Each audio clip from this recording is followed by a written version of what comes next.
Hero Honda चलावे भसुर गुंडा। हिरो हुंडा चलावे भसुर गुंडा। हिरो हुंडा अपन बहिनी घुमावे शहर पटना। अपन बहिनी घुमावे शहर पटना। चाट खियावे समोसा खियावे कुल रस ले लेला नदिया किनारे। हिरो हुंडा चलावे भसुर गुंडा।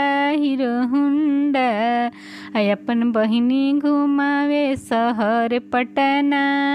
चाट खियावे समोसा खियावे कुल रस ले लेला नदिया किनारे। हिरो